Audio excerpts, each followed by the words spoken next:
Hello. Hi. I kind of messed up because I scheduled a live stream and I don't know how to do that, how to actually go live after scheduling. So I'm going to try to fix that now. It's all very confusing.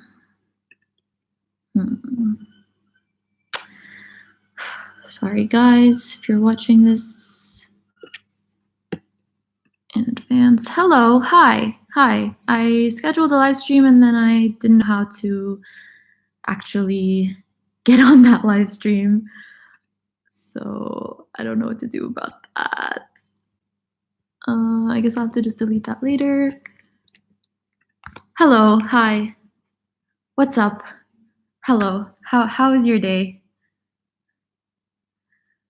My day has been incredible, honestly. I've just been reading this fantastic book that has filled me with joy and feeling like the world doesn't suck as much as I thought it did. Hello, please introduce yourself. I can see that you're there, but I don't know who you are. Yeah, this is a live stream that can be whatever you want it to be if you're here. So ask me questions, or I can just talk to you about this incredible book if you want. Essentially, I wanted this to be like a politics live stream, but it can be anything.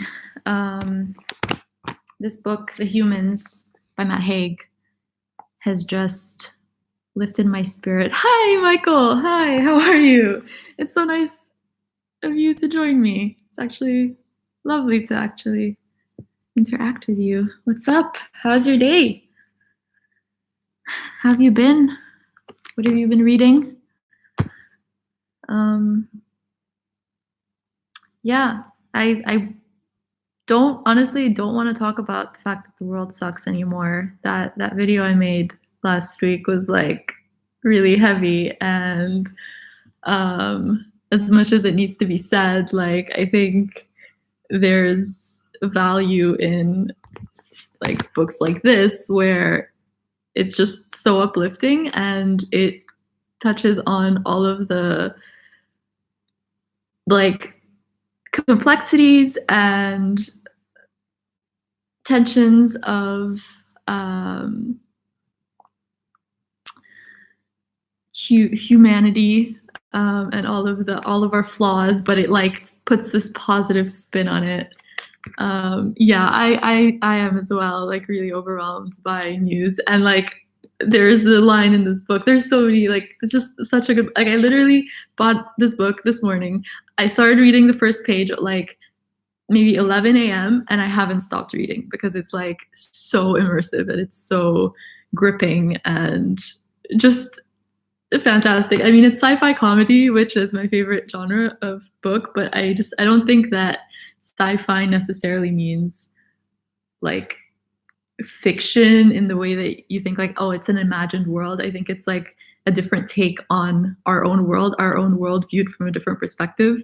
And that's what I love about it so much. But there's a line in here about the news and how it's just like surprisingly focused on human affairs and specifically local human affairs, and it doesn't really often touch on like, you know, universal matters or other species or just other things that could possibly be important. And we have this very like fixated view, or the media has a very fixated view on what is important, and that generally means war or I guess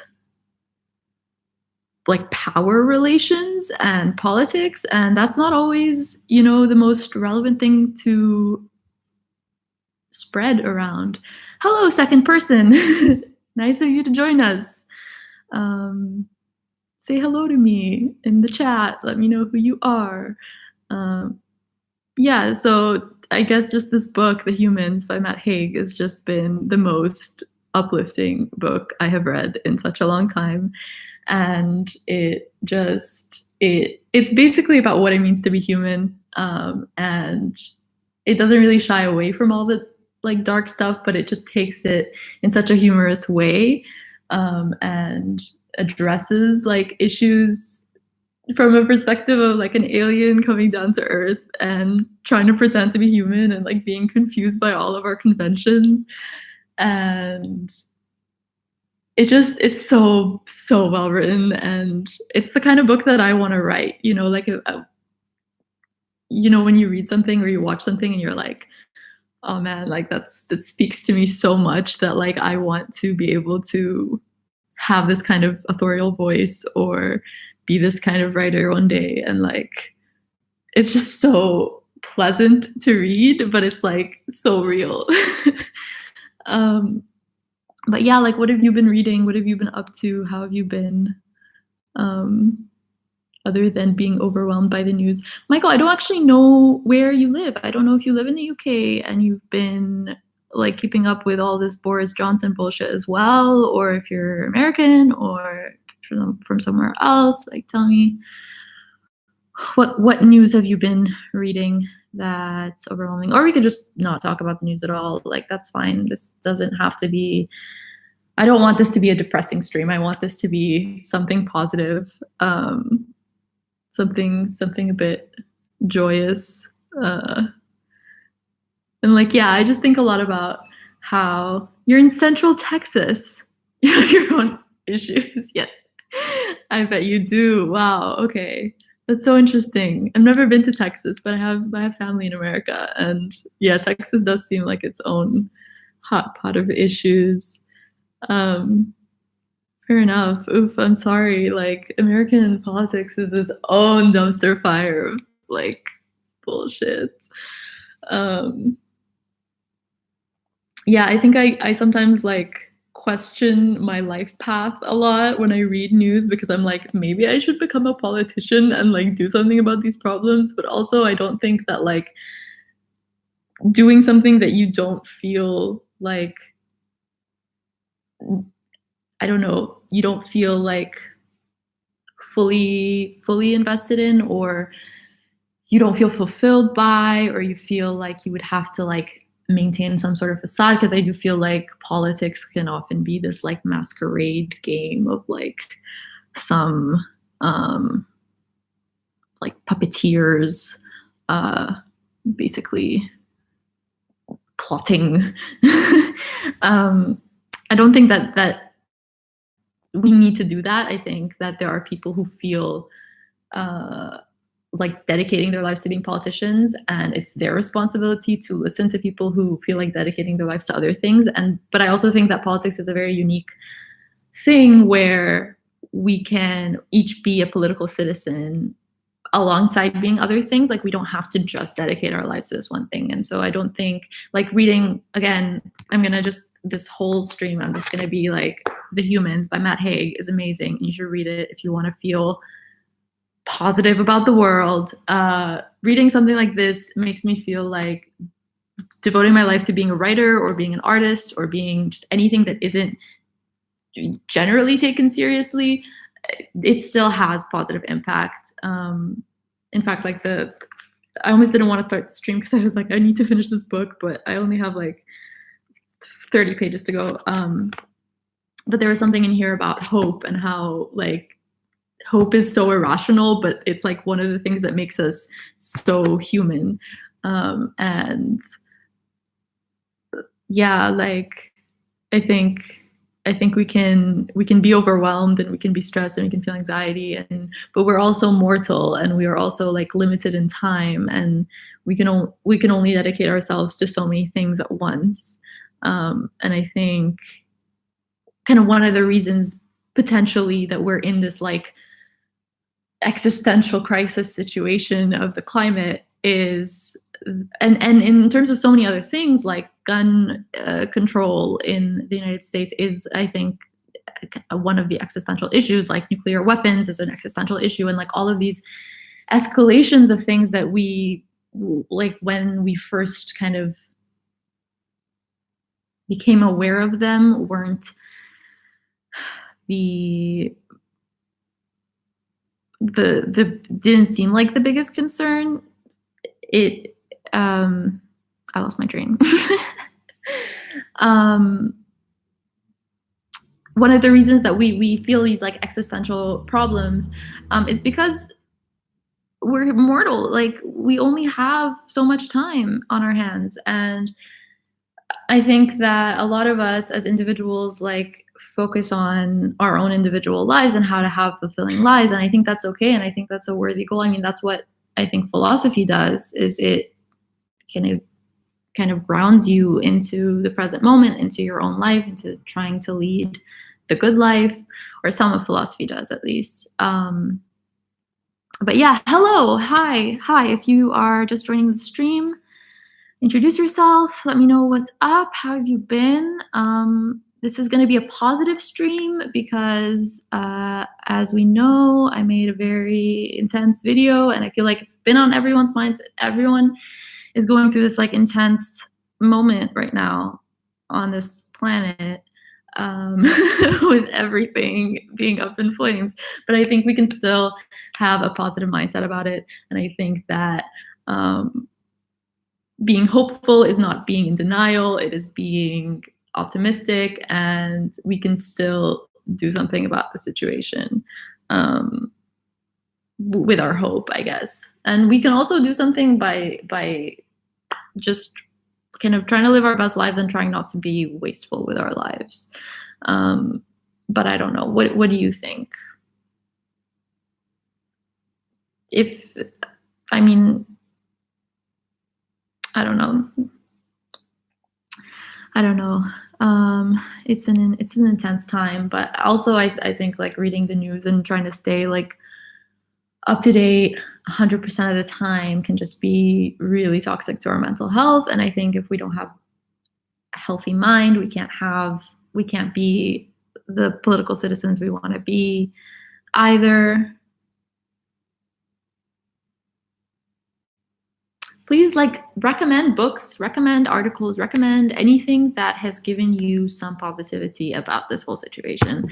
The book that I am reading, The Humans by Matt Haig, is amazing, and I literally wouldn't have even started reading this book if I hadn't seen like a video yesterday and I hadn't just moved to a place where the bookstore is like right down the street, which is very dangerous for me. I'm a book addict, and having like essentially a dealership of my addiction just down the street is slightly problematic. But the thing is, it just encourages me to read more. And like, what's the worst that can happen? You know, I don't interact with humans for a day because I'm interacting with a book. Like, that's fine. It's a human consciousness. It's cool. Yeah, this book is just fantastic. I want everyone to read it. It's like the best thing that's happened since Hitchhiker's Guide to the Galaxy, which will maybe shock some people to hear. Like, I don't say that lightly. It does feel like that. Like, even just the first page of the book, I'm like, this is like, Matt Haig is a direct descendant of Douglas Adams. Like, somewhere along in the quantum mechanics of the universe, like these two consciousnesses were like on the same level. We're accessing the same thought patterns because it's so joyous, it's so funny, but it's so like universal and touching on like such important things. Hello, welcome to the stream. This is a positive stream where we're having a fun time. We're talking about books that make us feel positive about this terrible world, that it can feel terrible, but it's not terrible. It's a unique amalgamation of chaos and beauty. Let me know what you think about life and the universe and everything right now. Please and thank you. Yeah.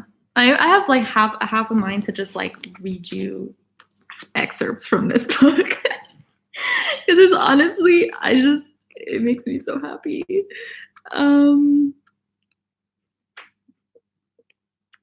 No, I can't do that. And the thing is, I was like so immersed reading it that I didn't even like take the time to find a pencil to underline like the most fantastic lines. I was just like in it, and I'll probably just reread it right after reading it to like, there was this one, I think it was, okay, there was this one fantastic line on page 42. I remember because it was on page 42, that said, so love is about finding the right person to hurt you.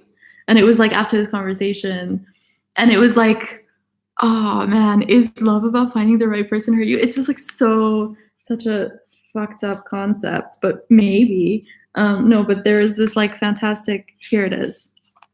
Okay, so this is the main character, who's like this alien from an alien species, where like they have this like hive mind essentially, and they have like this utopic universe that they live in. Essentially, they don't have any pain, they don't have any struggle, they don't have to exert any effort. Their technology is like super advanced, and so they don't have anything like even analogous to humanity going on, or the human experience.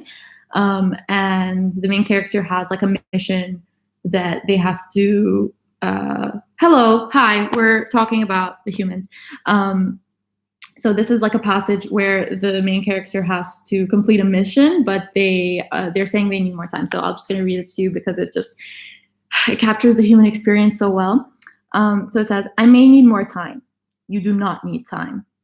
I'm going to kill who I need to kill. Don't worry about that. We are not worried. But I'm not just here to destroy information. I'm here to gather it. That is what you said, wasn't it? Stuff on mathematical understanding can be read across the universe. I know that. I'm not talking about neuroflashes. I'm talking about stuff that can only be picked up from here, on Earth itself, to give us more insight into how humans live. It has been a long time since anyone was here, at least in human terms. Explain why you need more time for this. Complexity demands time, but humans are primitives.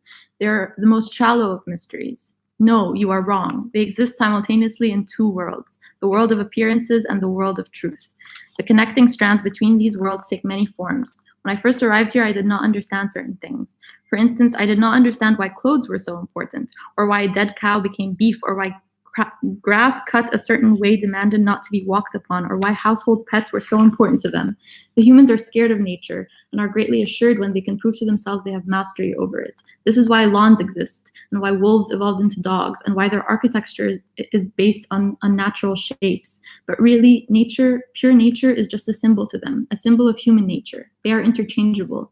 So what I am saying, what are you saying? What I am saying is that it takes time to understand humans because they don't understand themselves. They have been wearing clothes for so long, metaphorical clothes. That is what I am talking about. That was the price of human civilization. To create it, they had to close the door on their true selves, and so they are lost. That is how I understand it. And that is why they invented art, books, music, films, plays, painting, sculpture. They invented them as bridges back to themselves, back to who they are. But however close they get, they are forever removed. What I am saying, I suppose, is that, okay, I don't want to spoil anything.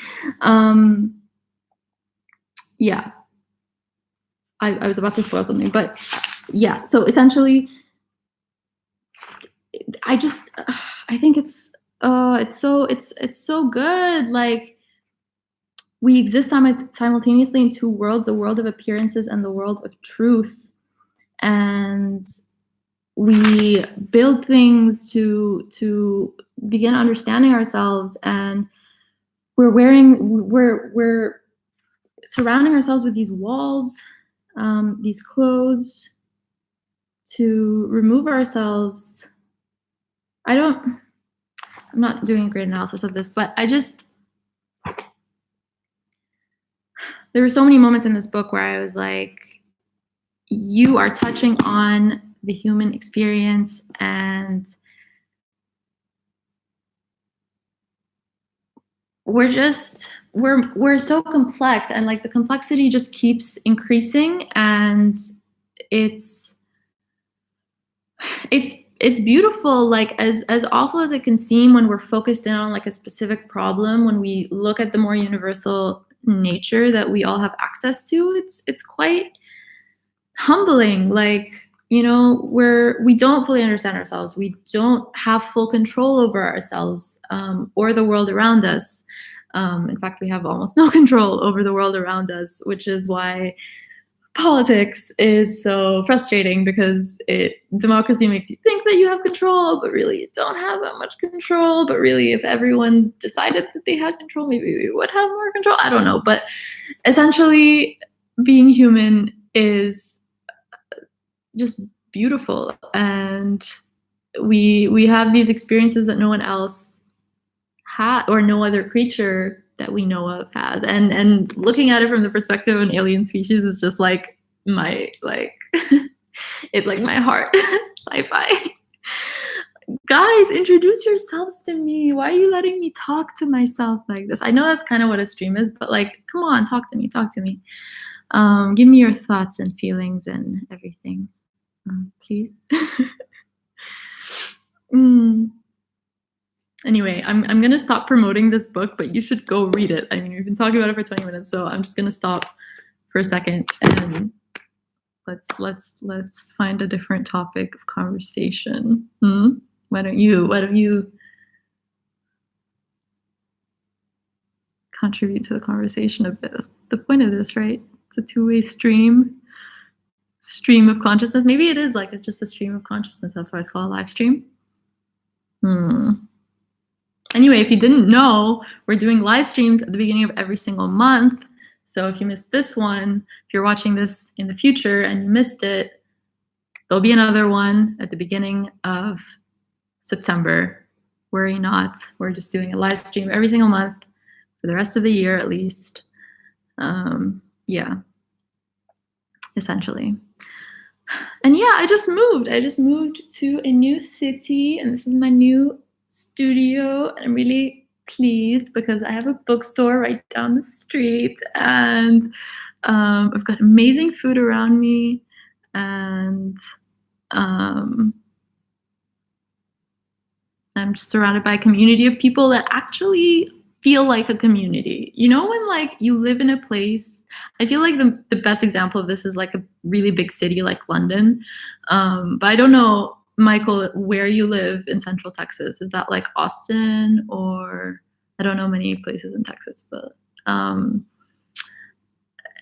essentially living in a place like London or just a really huge metropolitan city, you can feel really like isolated, and you can feel like people are just like walking past you and looking at their phones. And if you try to like start up a conversation, it can just feel like an intrusion of people's privacy, even though we're in the like public sphere. Like outside is like a public place, you know, it should be like considered chill to like start a conversation with a stranger on the street. But no, not in this social media world. We're just all locked in on our phones and our virtual realities, talking to people online and not talking to people. I mean, case in point, talking to people online and not talking to people in our real lives or strangers in the real world.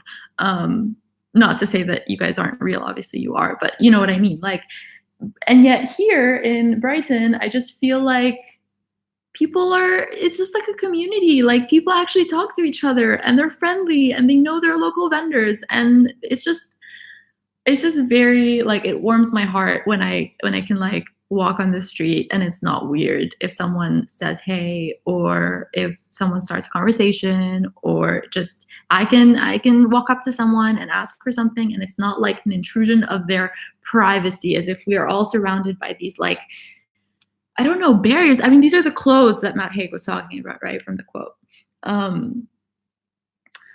Hello, people, new people in the stream. Please introduce yourselves, because it really does feel like I'm talking to myself in the void right now. And it fills me with anxiety because I don't know if it's interesting. Let me know if you want me to talk about anything specifically, or if you just want to tell me stuff about your life and your experience. Maybe you don't live in a metropolitan place and you wish that you could feel isolated in a huge crowd of people because you live in a tiny town where everyone knows your business, and you really wish that you didn't. Hello, Oleg. Nice to see you again. How you doing? Thank you for introducing yourself. Yeah, where do you guys live? Do you live in metropolitan places? I mean, I think it's so weird, like the birth of like the metropolis. Isn't it weird? Hello, Vivian. Hi, how are you? Nice to see you again. the metropolis. It's such a weird thing because we were never meant to live in such close proximity to so many people, and it's one of the reasons that like when a natural disaster hits, so many people are affected by it. Whereas like back in the day when we were all living in like these tribal communities that were pretty spaced out, a natural disaster wouldn't really like harm that many people. But then it's a testament to like human innovation when cities are able to adapt to these crises, like in Japan, where the buildings are built on like these springs and they have like certain things to combat like earthquakes. And it's really cool. It's kind of like we're building our own version of nature, but a nature that I don't know if we feel more comfortable in it. There was this part of that quote as well where Matt Haig was saying that humans, they what was he saying? He was saying that humans are afraid of nature, and so they feel like they want to express their dominance over it. They want to feel like they have control over it, and so they build these structures that are kind of so unnatural, but then it makes them feel like they have some amount of control. I don't know. I don't know if that's true. Do you guys live in cities, or do you live in small towns, or do you live completely, I mean, obviously not completely off the grid, maybe off the grid with an internet connection somehow? I think one day I would like to live off the grid for a long time. I think I want to, it's ironic. I just moved to a probably definitely not the biggest city I've ever lived in. Cairo is huge, and it has a huge population of people. But like this, I just moved to a city, and probably the coolest, I would say, the city I've ever lived in. And yet I'm saying like, oh, I'd like to live an isolated life, you know, like somewhere in the woods. And I think to some extent that's true. But then how much human contact does someone really need, like, to survive? I don't know. Could I don't know. I don't know if a completely off the grid isolated life would be possible unless I had like a partner or a family or someone, or maybe even access to like a small town that I could visit every now and then to have some human contact. But I don't know. I think humans are adaptable. I mean, I guess we can live in a variety of places. I'm talking about so much crap right now, guys. Please, if you want me to talk about anything specifically. Yes, Oleg, me too. It's one of the things I actually like about this place. I'm not living on a central road. It's still, there's a lot of noise pollution, but nowhere near as much noise pollution as I'm used to in Cairo. It's insane how much noise people produce. Vivian, you love cities, but visiting the countryside would be nice, but you can't imagine living there. That's fair enough. That's totally fair. Where do you guys live, Oleg and Vivian? Where do you guys live? If you don't mind sharing. I think this is a safe space. I mean, I don't think anyone here is a stalker.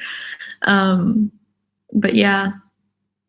No, I don't know about the countryside, but I think like the deep woods, I think I'd be into that. Or like somewhere on a cliff, maybe by the beach. Oh yeah, the beach. The beach, that's my ideal environment. Budapest and Israel. Nice, guys. I've never been to either of those places. I do want to go to Budapest though. That's cool. Oh, like I think I knew you were from Israel. I think we discussed this, but it's been so long since we were on a live stream, or we were in a stream, in the same stream, communicating through a stream. What is the correct terminology to use in this kind of situation? It's been a while since we talked. Yeah. Cool. Awesome. Well, oh, this is stressful. We're halfway there, guys. 30 minutes in. I'm running out of ideas. No, it's cool. It's cool. We'll talk. What can we talk about? Hi, you're from Vancouver. Hi, Chris. Wondering if you could recommend a helpful book for writing philosophical essays. Ooh, that's a good question. I don't know that I have a helpful book for writing philosophical essays. I did get gifted a book, and I think it was called like How to Write a Philosophy Essay, or How to Write Philosophy. Let me look it up for you. But I think it really depends on, like, are you studying philosophy or are you doing it for fun? And if you're studying, where are you studying? Because there are like different ways to write. I think like the European tradition is much more sympathetic to more literary styles, so they wouldn't have as many guidelines, but like the American tradition and the English, like the Anglo-American tradition essentially, is very specific about what they're looking for. And I think even within universities, there are specific criteria for how to write essays. There are a ton of beaches in Haifa. Interesting. Just read a journal article and copy what they do. That's a really good recommendation. Like when you read philosophy papers, you try to pick up on the kind of structure that they have and how they like describe and justify their points. I think there are a lot of articles written. If you're at a university, there should be like some sort of guideline that your department provides you with. But if you're just doing it by yourself, I think copying what journal articles do is a really, really good recommendation. And just like Googling how to write a philosophy essay. But what exactly are you struggling with in the essay writing process is the question.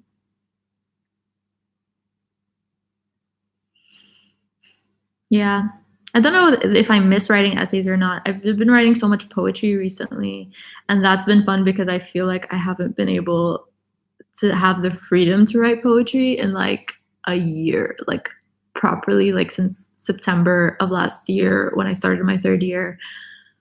I was just like essay writing mode. Like I wrote so many essays. At some point, I think I counted how many essays I wrote in my undergrad. It was like over 40, definitely over 40. I don't know if it was like 50 or more, but essentially it's just way too many essays.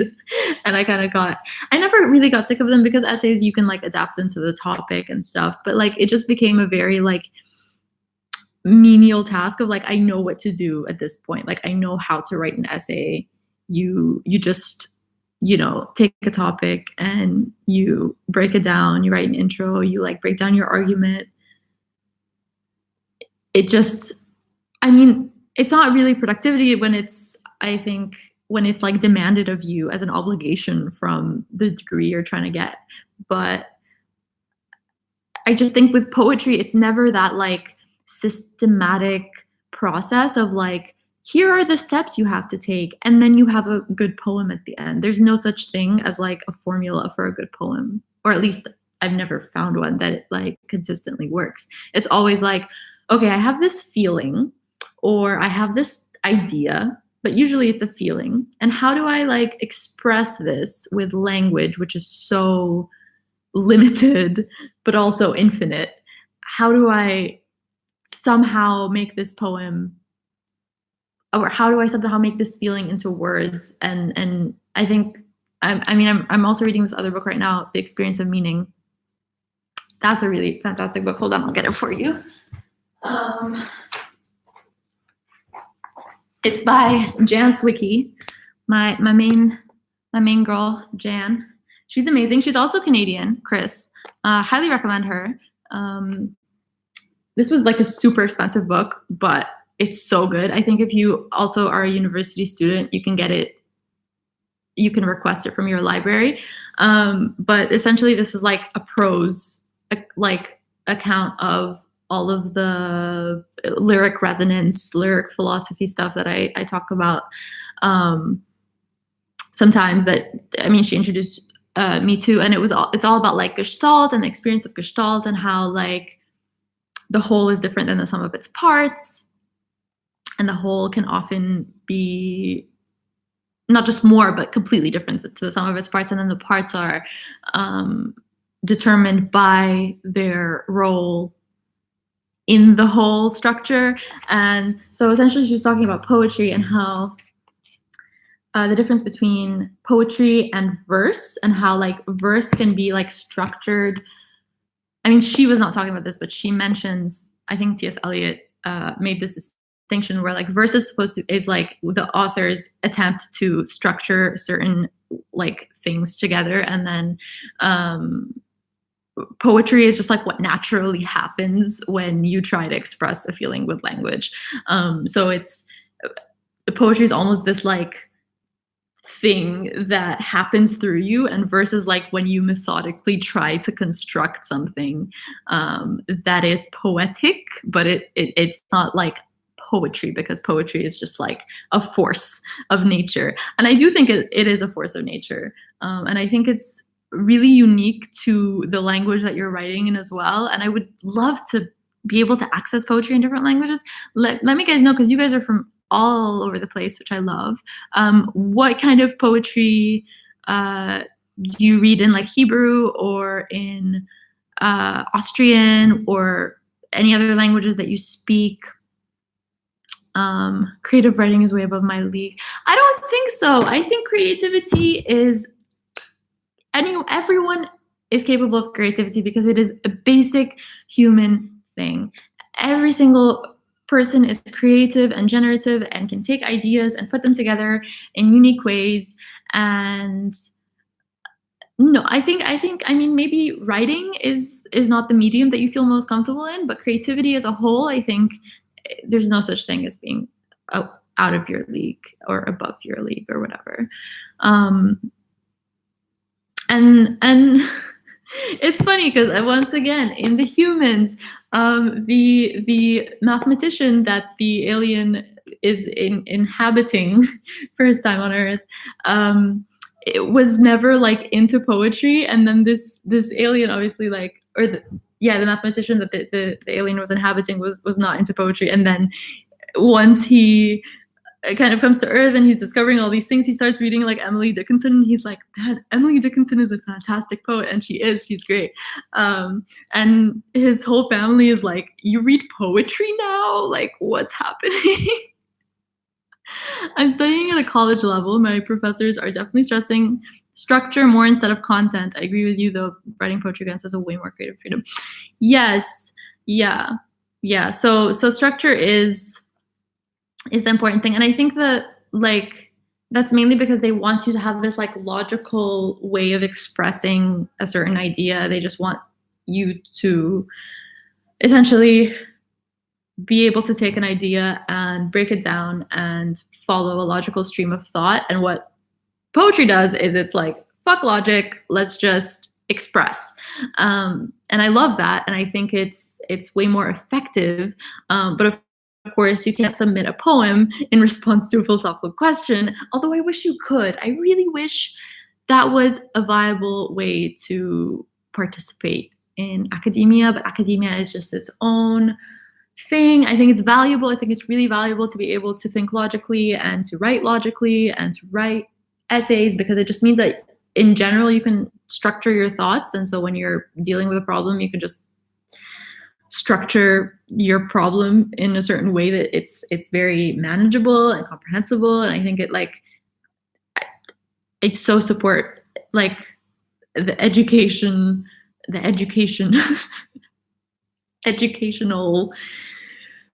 I don't know, but I think it just, institutions need to be more open to creativity, essentially.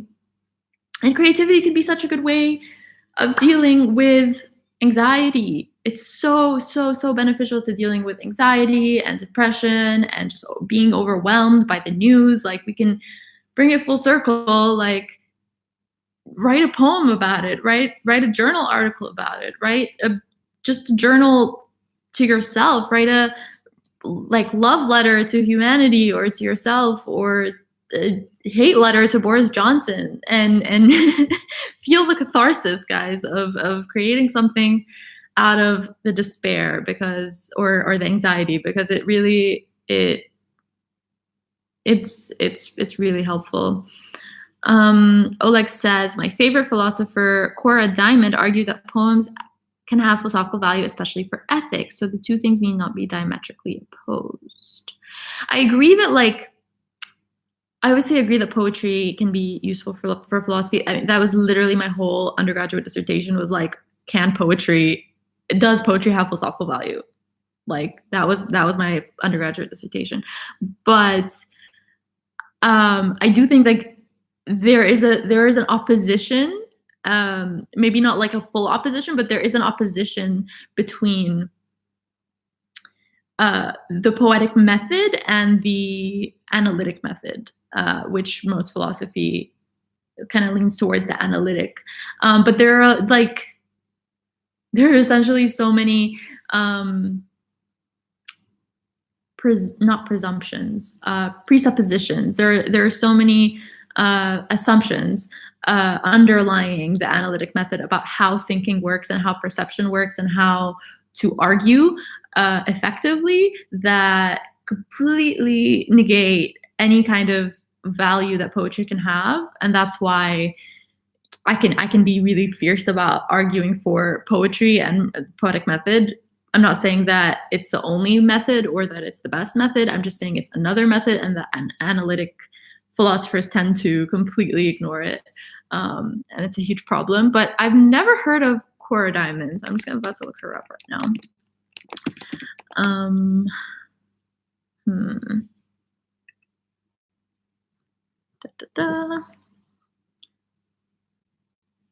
Cora Diamond. American philosopher, works on Wittgenstein, Frege, moral philosophy, political philosophy, philosophy of language, and philosophy and literature. Awesome. Oh my God. She is 81, living in New York City, and is studying Wittgenstein. I love it. And was influenced by Stanley Cavell. Oh my goodness. I need to read more Cora Diamond. Thank you, Oleg. What are your guys' favorite philosophers or poets, or books that make you feel positive about the world that we live in? Because that is the theme of this stream. We're feeling good about the world. We're feeling privileged that we can drink water out of the tap. We're just feeling, we're human, we're feeling. Yeah, she's old, but still very sharp. That is my goal. I really hope to hit my peak at like 50, at the earliest. Like, but my friend Eve, who I really wanted to join me on this stream, but she did not feel like being on camera, which I completely respect. And I don't know how I have come so far to feel comfortable being on camera at this point. It's just like, fine, but she was saying that the most like genius people in history, like Einstein and Wittgenstein and Mozart, and like just maybe Wittgenstein doesn't necessarily, because he was working into his late life, and I think his later work is arguably more enlightened than his earlier work. But essentially, the most genius humans have tended to make their best work in their 20s, which is a bit stressful. But I don't think I'm a genius, and I don't think the majority of us are. And so I think it's possible to hit your peak if you're just like an average person at a later age, because you just have consumed more information and hopefully narrowed down your skill set. Kant peaked when he was in his 40s or 50s. So you bring up Kant, and you know how I've been very, I don't know, I think I've been, honestly, my expression of Kant on this channel has essentially been intimidation. It's been a feeling of inferiority because I just don't understand, and I don't think that it's worth understanding when it's so badly written, in my opinion. But, and a big but, which will kind of, I've not changed my mind because I haven't attempted to read Kant again, but I have become more open to that possibility that all of the smartest people that I've ever met, given that they clearly see value in Kant, might be right to see value in Kant.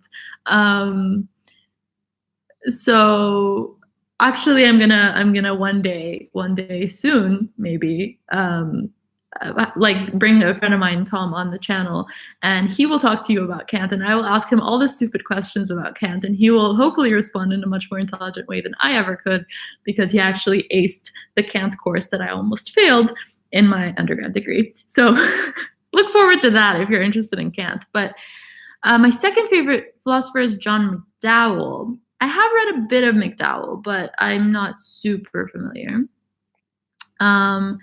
And yeah, anyone else with favorite philosophers or poets? I'm pretty sure McDowell was on a reading list somewhere in like a Mind and World course or something. We must have learned about his like theory of consciousness, I think. Oleg, you're saying Kant's pretty obscure, but he has so many great ideas. His influence on my thinking was enormous.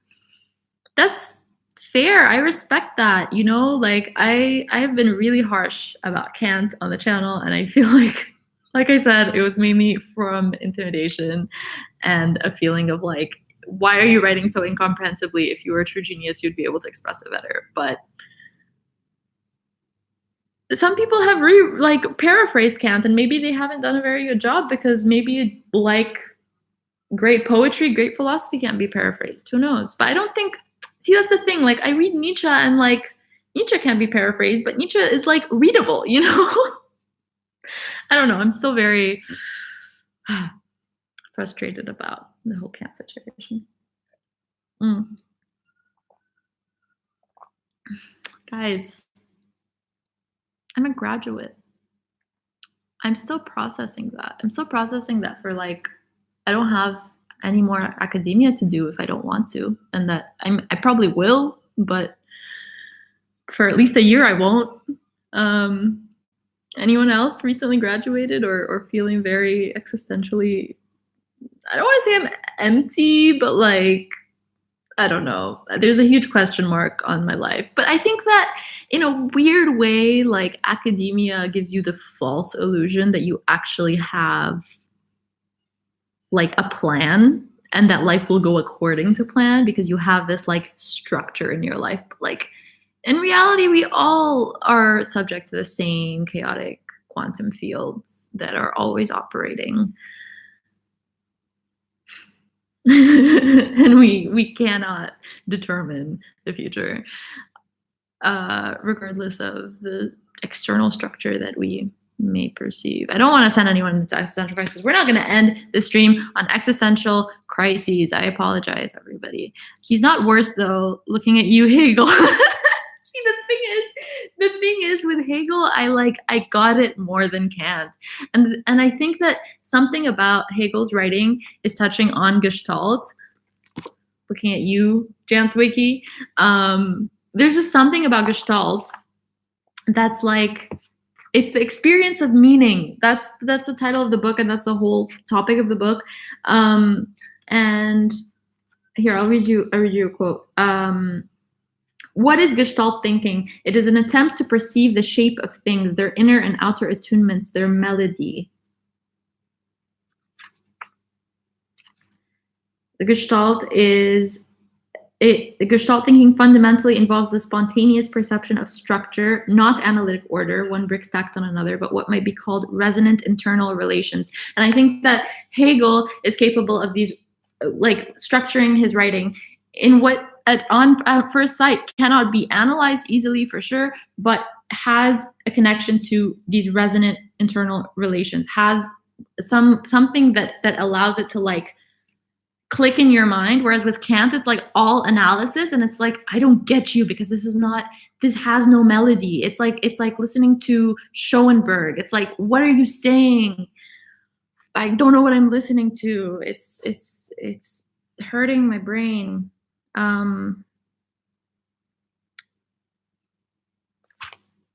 Yeah. Gestalt comprehension is a very important kind of form of comprehension. And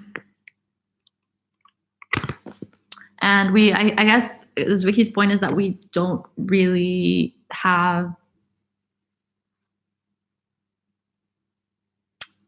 what's the word?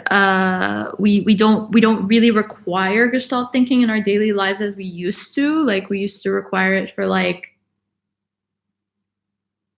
hunting and gathering and like observing the shape of something coming at you and distinguishing it from other things. And these days it's like everything is done for us. And so we've been predisposed to prioritizing like analysis of things and looking at things more logically and rationally, because like that's the skill set that we use in the modern world. Everything is built on like machines, like industrial machines and digital machines and art and poetry, and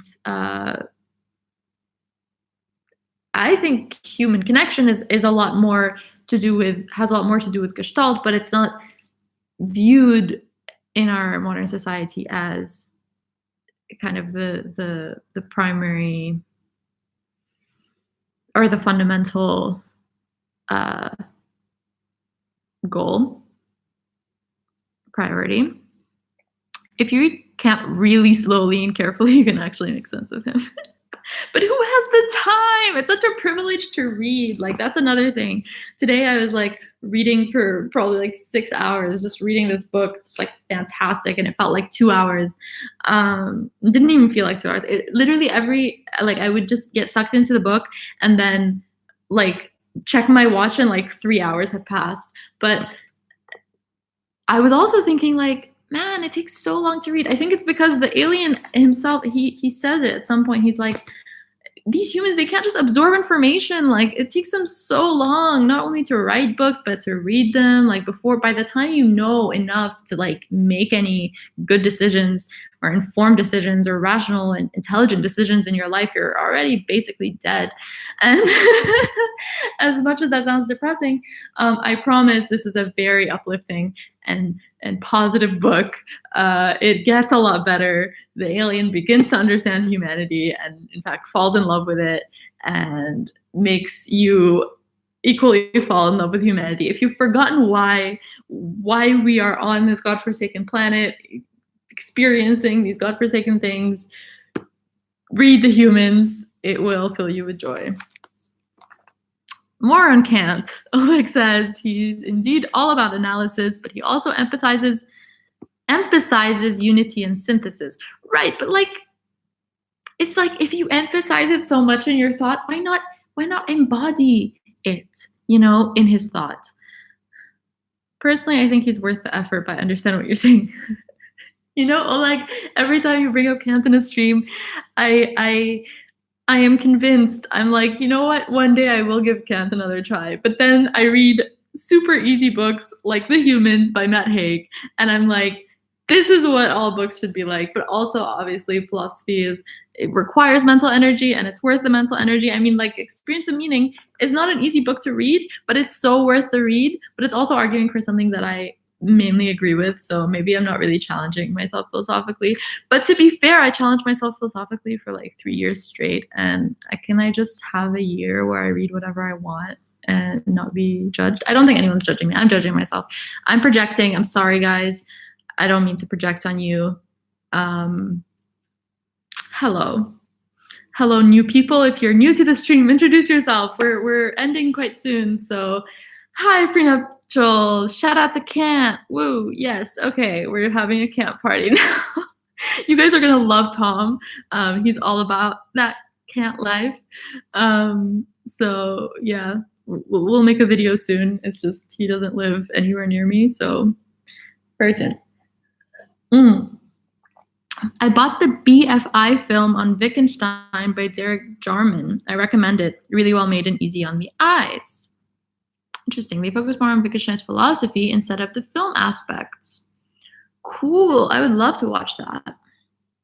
Okay. Wittgenstein by Derek Jarman. Thank you.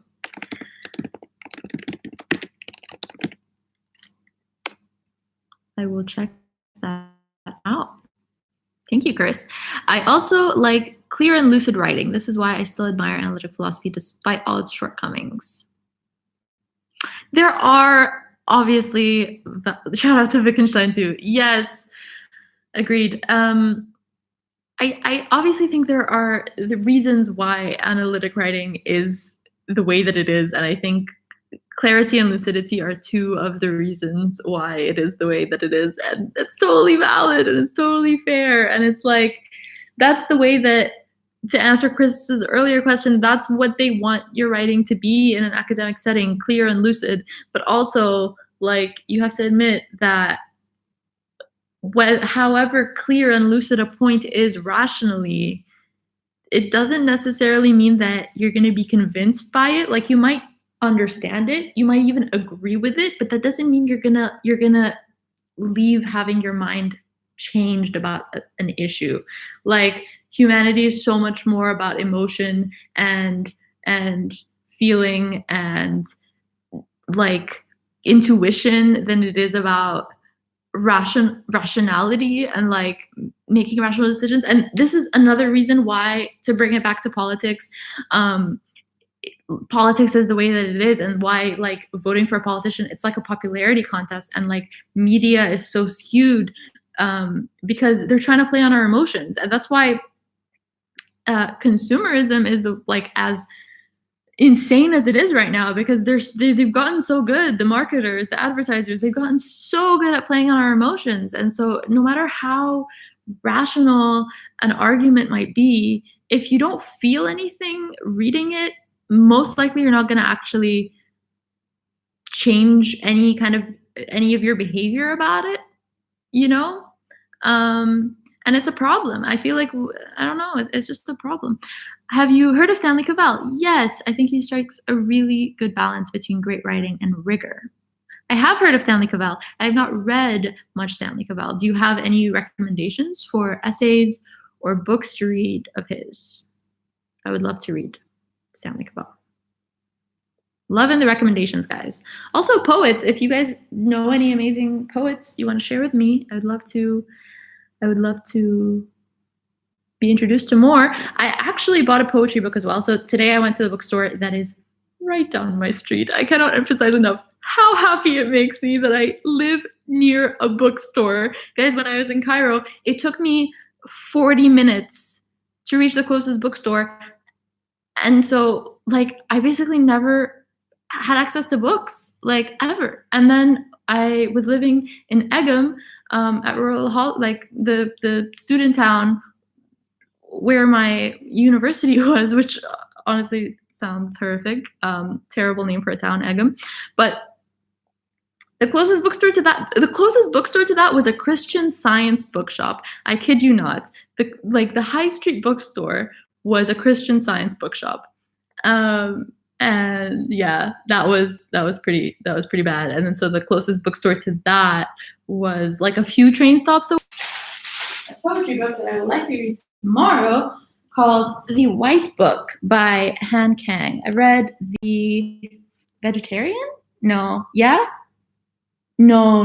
I read one of her other books.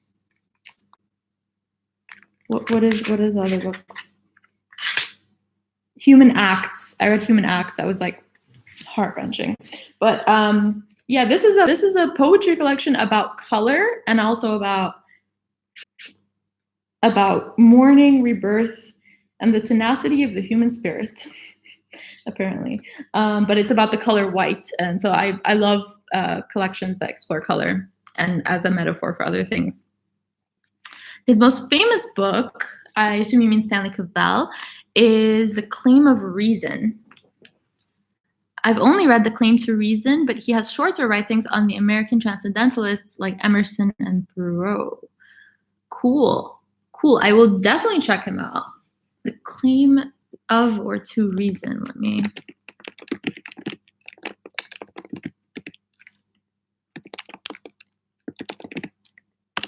Cool. Thank you, guys. Thank you for the recommendations. I love the recommendations. And thank you for joining me on the stream. I don't want to leave. This has been so nice. Any final thoughts? Any final questions? Any final things you guys want to discuss before I have to go? Do you know Pushkin? R.E. Poetry. No, I've never heard of Pushkin. What kind of poetry is that? Alexander Pushkin, Russian poet. No, I've actually never read Russian poetry, and I feel like it would obviously be enjoyed more in the original Russian because I don't know the conventions of the poetry, but that's not a good enough reason to not read translated works. He's the most famous Russian poet. Okay, I'm gonna check him out. Thank you. Yes, poetry. Representing. Ah. Okay, guys, I'm gonna go soon. So thank you so much for joining me. I will be back next month. First weekend of every month will be a live stream, so we'll have plenty of chances to connect again. And I really hope I'll be able to keep my weekly upload this month, but there's a very likely chance I won't because I'm going on holiday. And so I'm trying to pre-film, I'm trying to schedule and stuff, but it's tough, and I don't know that I will be able to, but I'm gonna do my best. But anyway, I will see you guys very soon. And yeah, it's been really fun. Thank you so much. Love you guys. Have a wonderful night and week ahead. Bye.